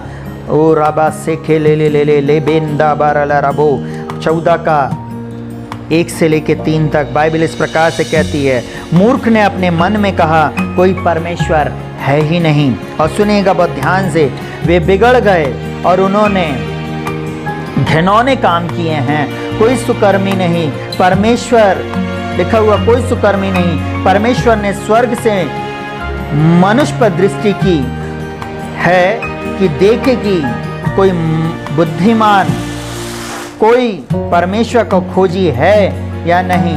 वे सब के सब भटक गए, वे सब भ्रष्ट हो गए। आपको मालूम है परमेश्वर का वचन इस प्रकार से बोलता है, वे सब के सब भटक गए, वे सब के सब भ्रष्ट हो गए, कोई सुकर्मी नहीं, एक भी नहीं, कोई भी सुकर्मी नहीं, कोई भी सुकाम को करने वाला नहीं, कोई भी ऐसा नहीं। और बाइबल इस प्रकार से बोलती है, मूर्ख ने अपने मन में कहा। जो मूर्ख है ना, वो बोलते अरे आप ऐसा बोलते अरे यार आप फालतू बात कर रहे हो, कोई स्वर्ग नरक नहीं होता, सब कुछ यहीं पे है, सब कुछ यहीं पे, एक दिन तो सब कोई को मरना है, आपको मालूम है। अब बोले किसने देखा? कई लोग ऐसा बोलेंगे, आपने क्या देख के आया है? आप मुझसे भी ऐसा बोल सकते हैं, क्या आपने देख के आया है पादी साहब? हालेलुया। परंतु मैं ऐसा बोलूं जो बाइबल बोल रही है, परमेश्वर खुद दुखी होकर इस बात को बोल रहा है, और उसके वचन में लिखा हुआ भजन संहिता 14 उसका 1 से लेकर 3 तक, मूर्ख ने अपने मन में कहा। मूर्ख लोग ही अपने मन में कहेंगे कोई परमेश्वर है ही नहीं। उन लोगों को पवित्रता से, शुद्धता से, परमेश्वर के राज्य से कोई मतलब नहीं। वे तो सिर्फ पथभ्रष्ट हो गए हैं। उनको एक ही बात मालूम है कि हम इस संसार में अभी जन्म लिए हैं और हमको ऐश करना है, बस खाओ पियो मौज करो, एक दिन तो मर जाना है। ये सांसारिक बातें हैं, ये शारीरिक लोगों की बातें, परंतु आत्मिक बात, लोग अद्भुत बातों की तरफ ध्यान कर रहे हैं। आत्मिक लोग जो आत्मा में नया जन्म पाएंगे, वे परमेश्वर की ओर दृष्टि करेंगे। और जल्दी से सुनिएगा, परमेश्वर ने स्वर्ग से मनुष्य पर दृष्टि की है कि देखे कोई बुद्धिमान, कोई परमेश्वर का खोजी है या नहीं। कोई तो बुद्धिमान हो। परमेश्वर ने खोजने के लिए कोशिश किया, परंतु एक भी नहीं मिला। और लिखा हुआ, वे सब के सब भटक गए, वे सब के सब भ्रष्ट हो गए। भटक गए, अपना अपना रास्ता ले लिया, सब अपने अपने मार्गों पे चले गए। और लिखा हुआ, वे सब भ्रष्ट हो गए। परमेश्वर हमें भ्रष्ट करने के लिए नहीं बनाया। परमेश्वर ने हमको उसकी आराधना करने के लिए, उसके साथ संगति करने के लिए, उसके साथ जीवन जीने के लिए एक अधिकारी बनाया था, परंतु लोग अपने रास्ते पे चले गए, लोग उससे को छोड़कर अलग हो गए। और लिखा हुआ, कोई भी सुकर्मी नहीं, एक भी नहीं। परमेश्वर चाहता है मन फिराए प्रियों और उसके पास आ जाएं। जल्दी से गलातियों की पुस्तक उसका 5वां अध्याय, हालेलुया, गलातियों की पुस्तक 5वां अध्याय उसका 19, 20 और 21 इस प्रकार से बोलता है। सुनेगा बहुत ध्यान से। शरीर के काम तो प्रकट हैं, शरीर के काम तो प्रकट हैं, अर्थात व्यभिचार, गंदे काम, लुचपन, मूर्ति पूजा, टोना, बैर, झगड़ा, ईर्ष्या, क्रोध, विरोध, फूट, विधर्म, डहा, मतवालापन, लीला कीड़ा और इनके जैसे और काम हैं। इनके विषय में मैं तुमसे पहले से कह देता हूँ, जैसे पहले भी कह चुका हूँ, कि ऐसे ऐसे काम करने वाले परमेश्वर के राज्य के वारिस ना होंगे। सुनिएगा बहुत ध्यान से प्रियो, बाइबल साफ बोलती है शरीर के काम तो प्रकट हैं। जो लोग शरीर के काम कर रहे हैं प्रियो, ये लोग कभी भी स्वर्ग राज्य में प्रवेश नहीं करेंगे। ये लोग कभी भी स्वर्ग में नहीं जा सकते। अगर आप ऐसा करते हैं, हमसे ऐसी गलती होती है, आज ही परमेश्वर के सामने उसके पुत्र प्रभु यीशु को ग्रहण करें और उसको अपने जीवन में उद्धारकर्ता के रूप में स्वीकार करें। बोले प्रभु बदल दे मेरे जीवन को, बचा ले मेरे जीवन को नाश होने से, दूसरी मृत्यु से मुझे बचा ले। पहली मृत्यु नहीं परंतु दूसरी मृत्यु से मुझे बचा ले। मुझे अनंत काल के लिए अपनी संतान बना ले प्रभु। आज जहाँ से मैं निकला था, मैं आप ही के पास आना चाहता हूँ, मैं आपकी संतान बनना चाहता हूँ। प्रभु आप उद्धार करें प्रभु जी।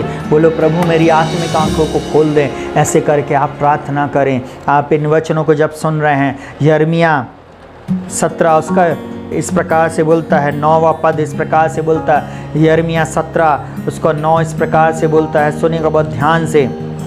हालेलुया। परमेश्वर का वचन बहुत अद्भुत है। परमेश्वर अपने वचन के अनुसार उस न्याय के दिन हमसे और आपसे लेखा लेगा। वो इस प्रकार से बोलता है, मन तो सब वस्तुओं में अधिक धोखा देने वाला होता है, उसमें असाध्य रोग लगा है, उसका भेद कौन समझ सकता है। आज मनुष्य का मन ही है उसको जो धोखा दे रहा है। बहुत सारे जवान जो आप मुझे सुन रहे हैं, हो सकता है कई लोग जो आप इस वीडियो को देख रहे हैं, आपका मन नहीं लग रहा है, आपके माता पिता बोल रहे हैं भैया प्रचार कर रहे हैं, पास्टर प्रचार कर रहे हैं, आप सुने, परंतु आपका मन नहीं लग रहा है। क्यों? क्योंकि इसमें असाध्य रोग लगा हुआ है। अब बाइबल क्या बोलती? मन सबसे अधिक धोखा देने वाला है। कई बार आपका मन, क्योंकि बाइबल इस प्रकार से, अभी हमने उस वचन को पढ़ा, मूर्ख ने अपने मन में कहा, आपको वो शत्रु आपको मूर्ख बना देगा, शैतान आपको मूर्ख बना देगा और अनंत काल की आग में लेके जाएगा। वहाँ पर सदा काल के रोना और दांतों का पीसना होएगा। उस दिन आप ये नहीं बोलना रक्षित जोसेफ आपने मुझे प्रचार नहीं किया था, आपने नहीं बताया था, आज मैं बता रहा हूँ आपको। मन फिरा लें, यीशु को अपने जीवन में ग्रहण कर लें। मन तो सब वस्तुओं से अधिक धोखा देने वाला होता है और उसमें असाध्य रोग लगा है। उसका भेद कौन जानता, कौन समझता? उसका भेद सिर्फ परमेश्वर समझता है, परमेश्वर ही जानता है। और परमेश्वर इस मन को नया करना चाहता है, इसलिए तो उसने अपने पुत्र प्रभु यीशु मसीह को आपके और मेरे लिए भेजा कि आपके मन को वो नया कर दे। आपके अंदर से पत्थर का हृदय, कड़ा हृदय, व्यभिचारी हृदय, पापी हृदय, पापी मन को अलग करके उस मन को नया बना दे। प्रियो, हम सबका स्वभाव ऐसा ही था, हम सबको प्रभु नया बनाना चाहता है। आज हम यीशु मसीह में नए बन गए हैं। जो लोग यीशु मसीह के पीछे चल रहे हैं, उनका स्वभाव, उनका जीवन नया हो गया है। जो उसके पीछे नहीं चल रहे हैं, प्रभु उनको नया बनाना चाहता है। सुने को बहुत ध्यान से। एक और बात बाइबल इस प्रकार से बोलती है, मरकुस 7 इस प्रकार से बोलता है, मरकुस 7, हालेलुया। प्रभु का वचन इस प्रकार से बोलता है, हालेलुया।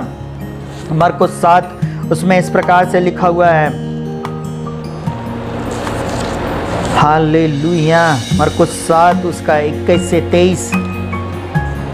ओ आमीन, हालेलुया। क्या बोलता है? क्योंकि भीतर से अर्थात मनुष्य के मन से बुरे विचार, व्यभिचार, चोरी, हत्या, परिस्थिति गमन, लोभ, दुष्टता, छल, लुचपन, कुदृष्टि, निंदा, अभिमान और मूर्खता निकलती है। मनुष्य के मन से ये चीजें निकलती हैं, मनुष्य के मन से ये बातें निकलती हैं प्रियो। और इसमें मन नहीं लगाना है, इसमें हमको मन नहीं लगाना। और वो क्या बोलता है? सुनेगा बहुत ध्यान से। बोलता है, निकलती है, ये सब बुरी बातें भीतर ही से निकलती हैं और मनुष्य को अशुद्ध करती हैं। आज आपका और मेरा स्वभाव अशुद्ध होने के लिए परमेश्वर ने नहीं बनाया। प्रभु इसको शुद्ध रखना चाहता है। वो हम उसकी देह हैं, वो हमारा मन, हमारी आत्मा पवित्र आत्मा का मंदिर बनना चाहिए। वो हमें नया बनाना चाहता है। प्रियो, आपसे और मुझसे वो प्रेम करता है, उसके पास आ जाइए। Hallelujah, hallelujah. मानव जाति उसके प्रभाव से प्रभावित होती चली गई। हमारा मन अशुद्ध हो गया, परमेश्वर से हम दूर हो गए। पाप के कारण हम परमेश्वर से दूर हैं, परंतु परमेश्वर हमें नए स्वभाव में लेके जाना चाहता है। चलिए जल्दी से एक और बात को मैं आप लोगों को बताना चाहूँगा जो पाई जाती है। पहला कुरिन्थियों, हालेलुया, उसके 6 के 9 में, पहला कुरिन्थियों 6 उसके 9 में इस प्रकार से लिखा हुआ है। जल्दी से मैं आप लोगों के लिए पढ़ दूँ। आमेन, हालेलुया। प्रभु इस प्रकार से बोलता है, हालेलुया। ओ आमेन, आमेन, हालेलुया। ओ राबालामा से खेरिले रेबे, इस प्रकार से बोलता है। 6 का 9 बोलता है, सुनेगा बहुत ध्यान से। क्या तुम नहीं जानते कि अन्यायी लोग परमेश्वर के राज्य के वारिस ना होंगे? बोलता अन्यायी लोग परमेश्वर के राज्य के, ये जितने भी ऐसे काम करने वाले, जो वचन हमने पढ़े हैं, आप लोग बार बार इसको सुनना और इस बात को समझ लीजिए। अन्यायी लोग, व्यभिचारी लोग, गलत कार्य करने वाले लोग परमेश्वर के राज्य के वारिस नहीं होंगे। और वो क्या बोलता है? बोलता है लोग परमेश्वर के राज्य के वारिस ना होंगे। धोखा ना खाओ, ना वेश्यागामी, ना मूर्ति पूजक, ना परस्त्रीगामी, ना लुच्चे, ना पुरुषगामी, ना चोर, ना लोभी, ना पियक्कड़, ना गाली देने वाले, ना अंधेर करने वाले परमेश्वर के राज्य के वारिस होंगे। समझ रहे आप? ये कोई भी व्यक्ति इस संसार का जो ये काम करता है वो परमेश्वर के राज्य का वारिस नहीं होएगा। प्रियों, आज अपना जीवन यीशु मसीह को दे दें। आज वो चिता रहा है आपको इस वीडियो के माध्यम से, इस वचन के माध्यम से वो आपको चिता रहा है कि आज आप अपना जीवन यीशु मसीह को दे दें। आज आप उसको अपने जीवन में उद्धारकर्ता के रूप में बुला लें, उद्धारकर्ता के रूप में उसको पुकारें, बुलाएं, बोले यीशु आजा, मैं आपको खोज रहा हूँ, आप मेरे जीवन को बदल दें। एक और वचन मैं जल्दी से आप लोगों के लिए पढ़ रहा हूँ, पढ़ना बहुत ज़रूरी है कि जिससे कि आप हर चीज़ को आप क्लियर रीति से समझ लें। दूसरा तीमुथियुस 3 उसका 1 से लेके 5 तक इस प्रकार से बोलता, सुने का बहुत ध्यान से। यहाँ पे लिखा हुआ अंतिम दिनों में, क्योंकि हम ऑलरेडी अंतिम दिनों में चल रहे हैं, बोलता है, सुनेगा बहुत ध्यान से, बोलता है यह स्मरण रख कि अंतिम दिनों में कठिन समय आएंगे। अंतिम समय में हम रह रहे हैं, अंतिम समय के लोग हैं हम, और बाइबल साफ बोल रही है अंतिम दिनों में कठिन समय आएंगे। और बोलता है क्योंकि मनुष्य स्वार्थी, क्या बोलता है, मनुष्य स्वार्थी, लोभी, डिंगमार, अभिमानी, निंदक, माता पिता की आज्ञा टालने वाले, कृतज्ञ, अपवित्र, दया रहित, क्षमा रहित, दोष लगाने वाले, असंयमी, कठोर, भले के बैरी, विश्वासघाती, ढीठ, घमंडी और परमेश्वर के नहीं वरन सुख विलास ही के चाहने वाले होंगे। आपको मालूम है ये परमेश्वर ने अपने वचन में पहले से ही लिख दिया, पहले से भविष्यवाणी है। आप में से बहुत सारे लोग बोल रहे होंगे आपको कैसे मालूम? बाइबल बोल रही है, बाइबल भविष्यवाणी की पुस्तक है। जब आप बाइबल को पढ़ते हैं, बाइबल भविष्यवाणी की पुस्तक भी है, बाइबल का एक वचन में प्रोफेसी है। आमीन, हालेलुया।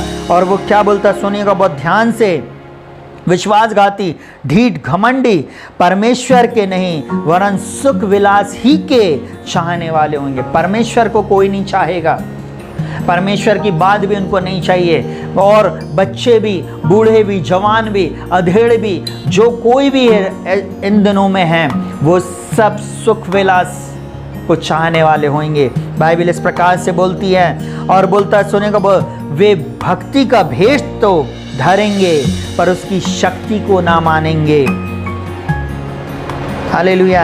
ऐसों से परे रहना।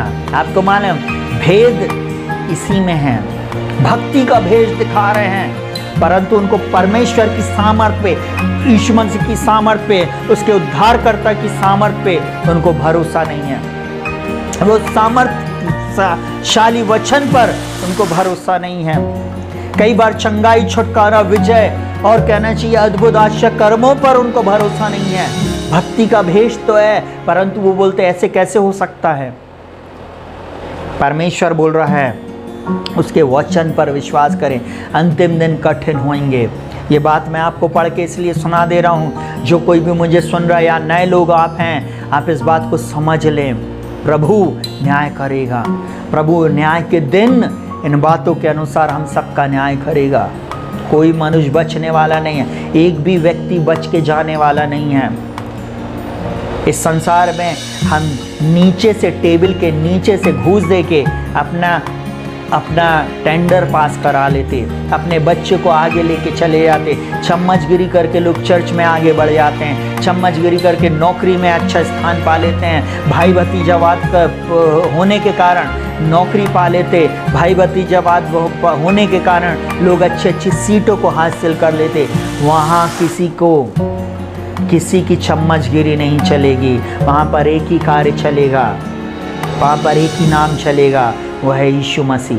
Hallelujah, hallelujah. वहाँ पर यीशु मसीह का ही सब कुछ चलेगा। जो इन वचनों के अनुसार खड़ा रहेगा, जो यीशु मसीह को ग्रहण किए रहेगा, वही लोग परमेश्वर के सिंहासन के सामने होंगे, वही लोग अनंत काल के लिए स्वर्ग के वारिस होंगे, वरना सब आउट, सब उस अनंत काल की आग में जल रहे होंगे। प्रियों, बहुत कठिन समय में हम रह रहे हैं, मन फिराएं, यीशु मसीह के पास आ जाएं। चलिए जल्दी से एक और बात को मैं बोलूँगा। पतरस की पत्री, पहला पतरस उसका 4था अध्याय, हालेलुया, 4था अध्याय उसका 2 और 3 वचन इस प्रकार से बोलता है, सुनेगा बहुत ध्यान से। हालेलुया। ओ धन्यवाद यीशु, ओ मैं आपका धन्यवाद करता हूँ प्रभु जी। हालेलुया। वो यहाँ पर इस प्रकार से कह रहा है, सुनेगा बहुत ध्यान से। हालेलुया। पहला पत्रस 4 उसका 2 और 3, ताकि भविष्य में अपना शेष शारीरिक जीवन मनुष्यों की अभिलाषा के अनुसार नहीं वरन परमेश्वर की इच्छा के अनुसार व्यतीत करें। और फिर बोलता है, क्योंकि अन्य जातियों की इच्छा के अनुसार काम करने और लुचपन की बुरी अभिलाषाओं, मतवालापन, लीला कीड़ा, पियक्कड़पन और घृणित मूर्ति पूजा में जहाँ तक हमने पहले समय गंवाया बहुत हो गया। परमेश्वर आज इस बात को बोल रहा है, बहुत हो गया मेरे प्रियों, सब कुछ कर लिया, सब कुछ करके देख लिया, शराब पी लिया, गुटखा खा लिया, गांजा पी लिया, हेरोइन और ब्राउन शुगर और नाना प्रकार के नशे कर लिए। जवान बच्चों, जवान लोगों, लड़कियों, शरीर की अभिलाषा में लड़कों, ऐसे लोग जिन्होंने आपने बहुत छुप छुप के बहुत गलत चीज़ें देख लिया, गलत कार्य को कर लिया, परंतु अब मत करो। यहाँ पर बोलता है, क्योंकि अन्य जातियों की इच्छा के अनुसार काम करने और लुचपन और बुरी अभिलाषाओं, मतवालापन, लीला कीड़ा, पियक्कड़पन और घृणित मूर्ति पूजा में जहाँ तक हमने पहले समय गंवाया बहुत हो गया। अब समय नहीं गंवाएं। यीशु का आगमन कभी भी है, यीशु मसीह कभी भी आएगा और मुझको और आपको लेके जाएगा। मेरी और आपकी आत्मा, जिसकी आत्मा शुद्ध रहेगी, जो नया जन्म पाया रहेगा, जो यीशु को उद्धारकर्ता के रूप में स्वीकार कर लेगा, आपको मालूम है उस स्वर्ग में उसके साथ अनंत काल के लिए होएगा। वो अनंत काल के लिए होएगा। प्रियों, चिंता नहीं करें, आपको और मुझको वो लेने आने वाला है, आपको और मुझको वो लेके जाएगा। इसलिए आप परमेश्वर के वचन पर भरोसा रखें। हालेलुया, हालेलुया, आमीन। रोमियो की पुस्तक उसका पहला अध्याय, बस ये पढ़ के मैं समाप्त करने जा रहा हूँ। इसके बाद हम इस भाग को और आगे देखेंगे। हम कुछ शिक्षाओं को ज़्यादा विस्तार से देखना चाहते हैं। Hallelujah, hallelujah. रोमियो की पुस्तक पहला अध्याय और उसका 18वां वचन इस प्रकार से बोलता है, 18 से लेके 32 तक इस प्रकार से लिखा हुआ है, परमेश्वर का क्रोध, बाइबल ऐसा बोलती, परमेश्वर का क्रोध तो उन लोगों की सब अभक्ति और अधर्म पर स्वर्ग से प्रकट होता है, जो सत्य को अधर्म में दबा देते हैं। जो सत्य को, जो यीशु मसीह जो सत्य है उसको दबा देते। और क्या बोलता है, सुने का बहुत ध्यान से, इसीलिए कि परमेश्वर के विषय का ज्ञान उनके मनों में प्रकट है, क्योंकि परमेश्वर ने उन पर प्रकट किया है उसके अनदेखे गुण अर्थात उसकी सनातन सामर्थ्य और परमेश्वरत्व जगत की सृष्टि के समय से उसके कामों के द्वारा देखने में आते हैं, यहाँ तक कि वे निरुत्तर हैं, इस कारण कि परमेश्वर को जानने पर भी उन्होंने परमेश्वर के योग बड़ाई और धन्यवाद ना किया। और लिखा हुआ है, परंतु व्यर्थ विचार करने लगे, यहाँ तक कि उनका निर्बुद्धि मन, बाइबल क्या बोल रहे, उनका निर्बुद्धि मन अंधेरा हो गया। वे अपने आप को बुद्धिमान जानकर मूर्ख बन गए और अविनाशी परमेश्वर की महिमा को नश्वर मनुष्य और पक्षियों और चौपायों और रेंगने वाले जंतुओं की मूरत की समानता में बदल डाला। परमेश्वर देखिए उस किस बात को बोल रहा है, किस बात को वो लिखवा रहा है कि लोग क्या काम कर रहे हैं, लोग कहाँ अपने मन को उन्होंने कर दिया है। जो जीवित परमेश्वर है, जिसने सब कुछ को बनाया है, उस परमेश्वर की स्वरूपता समानता को उन लोगों ने चौपाए जानवरों और दूसरी चीज़ों में बदल दिया। और क्या बोलता है, इस कारण परमेश्वर ने उन्हें उनके मन की अभिलाषाओं के अनुसार अशुद्धता के लिए छोड़ दिया कि वे आपस में अपने शरीरों का अनादर करें, क्योंकि उन्होंने परमेश्वर की सच्चाई को बदलकर झूठ बना डाला और सृष्टि की उपासना और सेवा की, ना कि उस सृजनहार की जो सदा धन्य हैं। आमीन। इसलिए परमेश्वर ने उन्हें नीच कामनाओं के वश में छोड़ दिया, यहाँ तक कि उनकी स्त्रियों ने स्वाभाविक व्यवहार को उससे जो स्वभाव के विरुद्ध है बदल डाला। वैसे पुरुष भी स्त्रियों के साथ स्वाभाविक व्यवहार को छोड़कर आपस में कामोत्तर होकर जलने लगे, और पुरुषों ने पुरुषों के साथ निर्लज काम करके अपने भ्रम का ठीक फल पाया। जब उन्होंने परमेश्वर को पहचानना ना चाहा तो परमेश्वर ने भी उन्हें उनके निकम्मे मन पर छोड़ दिया कि वे अनुचित काम करें। इसलिए वे सब प्रकार के अधर्म और दुष्टता और लोभ और वैरभाव से भर गए, और डहा और हत्या और झगड़े और छल और ईर्ष्या से भरपूर हो गए, और चुगलखोर, बदनाम करने वाले, परमेश्वर से घृणा करने वाले, दूसरों को अनादर करने वाले, अभिमानी, डिंगमार, बुरी बुरी बातों के बनाने वाले, माता पिता की आज्ञा ना मानने वाले, निर्बुद्धि, विश्वासघाती, माया रहित और निर्दयी हो गए। वे तो परमेश्वर की यह विधि जानते हैं कि ऐसे ऐसे काम करने वाले मृत्यु के दंड के योग्य हैं, तो भी न केवल आप ही ऐसे काम करते, वरन करने वालों से प्रसन्न भी होते हैं। सुनिएगा बहुत ध्यान से, परमेश्वर का वचन इतनी सब बातों को बता रहा है। पाप के प्रभाव के कारण मनुष्य हर प्रकार के गलत काम को कर रहा है। व्यभिचार, मूर्ति पूजा और चौपाए जानवर को पूजना और घृणित काम, अनादर करना, अपनी देह के साथ अनादर और गलत गलत चीज़ें वे मनुष्य कर रहा है। अपने स्वाभाविक बातों को छोड़कर गलत बातों को कर रहा है। परमेश्वर नहीं चाहता प्रियों, परमेश्वर नहीं चाहता किसी भी मनुष्य को नाश करना। परमेश्वर पिता नहीं चाहता कि आप और मैं नाश हो जाएं। वो एक ही बात चाहता है, आपको और मेरा उद्धार करना, आपको और मेरे को नया जीवन देना, आपको और मुझको एक बार फिर अपने बेटे प्रभु यीशु मसीह में वो नया बनाना चाहता है। आइए आज उसको अपने जीवन में ग्रहण कर लें। आइए आज उससे प्रार्थना करें।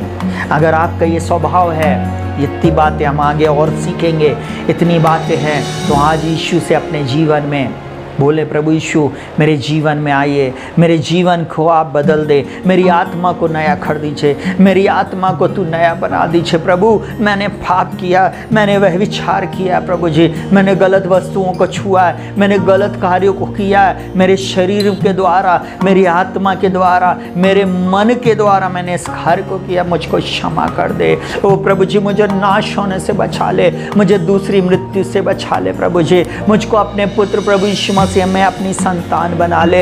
ऐसे करके आप प्रार्थना करें प्रियों, उसके वचन को प्रतिदिन पढ़ें, उसके वचन के अनुसार अपने जीवन को जिए। वो परमेश्वर आपकी दशा और दिशा को बदल देगा। वो परमेश्वर यीशु मसीह में आपकी दशा और दिशा को बदल देगा। आइए मैं आपके साथ प्रार्थना करूंगा। जीवित पिता प्रभु यीशु मसीह के नाम में जो कोई भी मुझे इस समय देख रहा है प्रभु जी, चाहे किसी भी जाति धर्म भाषा कुल गोत्र के क्यों ना हो, प्रभु जी इन्होंने पहली बार प्रभु अगर तेरा नाम यीशु मसीह सुना है तो तू इनकी आत्मिक आंखों को खोल दे, तू इनकी समझ को खोल दे प्रभु जी, इनके पाप के स्वभाव को आप दूर कर दे, इनके मन को नया बना दे प्रभु जी। हाँ प्रभु जी, जबकि ये दुख में, ये तकलीफ में, ये परेशानी में, ये श्राप में है, ये पाप में जीवन जी रहे प्रभु जी, ये बोल रहा है मुझसे ये बातें नहीं हो रही है, मेरा जीवन नरकीय हो गया प्रभु जी। हाँ प्रभु जी तू इनके जीवन को बदल दे, तू इनके जीवन को नाश होने से बचा ले प्रभु जी। मेरे यीशु राजा इनके जीवन को नाश होने से बचा ले। हम सबको तू नाश होने से, हमारी कलीसिया को प्रभु जी बचाओ, बच्चों को, जवानों को, बूढ़ों को, अधेड़ लोगों को प्रभु जी, हर जाति धर्म भाषा कुल गोत्र के लोगों को बचा ले प्रभु जी। आपने हमसे प्रेम किया प्रभु, आपकी भलाई इस रीति से प्रकट हुई कि जब हम पापी थे यीशु मसीह आप हमारे लिए मरे, आप हमारे लिए स्वर्ग को छोड़कर आप पृथ्वी पर आ गए, आपने हमारे लिए मनुष्य रूप धारण किया प्रभु जी। ओ प्रभु आप हमारे लिए सुख दुख भोगी मनुष्य बन गए प्रभु जी। आपको मारा कूटा गया प्रभु जी, आपके ऊपर थूका गया, आपको उस 39 कोड़ों की मार पड़ी प्रभु कि मैं छंगा हो जाऊं प्रभु जी। आपने उन सब वेदनाओं को सहा प्रभु जी, आप हमारे लिए हमारे स्वभाव में बन गए प्रभु जी। आपने हमारे जैसे स्वभाव को जिया प्रभु जी, और प्रभु उस स्वभाव में रहते हुए आपने पवित्रता का जीवन जिया प्रभु जी। वही स्वभाव, वही पवित्रता, वही शुद्धता आप हमें देना चाहते। यीशु मसीह, मैं आपके जैसे बनना चाहता प्रभु जी। ओ प्रभु, मैं प्रार्थना करता हूँ प्रभु जी, आप मुझे अपने स्वभाव में बदल दीजिए। आप प्रभु मेरी आत्मा को नया बना दीजिए प्रभु जी। जाने अनजाने में हुए पाप अपराधों को जो मेरे मुझसे और इन भाई बहनों के जीवन से हुए प्रभु, आप क्षमा कर दें प्रभु जी। हमने प्रभु शुद्ध, साफ और पवित्र कीजिए। आज मैं इस बात को मानता हूँ प्रभु जी, मैंने पाप किया, मैंने व्यभिचार किया, मैंने मूर्ति पूजा किया, मैंने हत्या किया, मैंने क्रोध, विरोध, डहा, मतवालापन, वो लीला कीड़ा, वो प्रभु जी पियक्कड़पन, जो कुछ भी है प्रभु, जो भी बात इसमें आपके वचन में लिखी, सब कुछ हमने किया प्रभु जी। हर एक मनुष्य ने किया प्रभु जी। मैं हर एक के लिए प्रार्थना करता हूँ, आप क्षमा कर दे प्रभु जी, क्षमा कर दे और अपने लहू से धो दीजिए। यीशु मसीह, अपने लहू से धो के शुद्ध, साफ और पवित्र कीजिए प्रभु जी। और मुझे अपना छोटा भाई बना लीजिए पिता परमेश्वर, मुझे अपनी संतान बना लीजिए।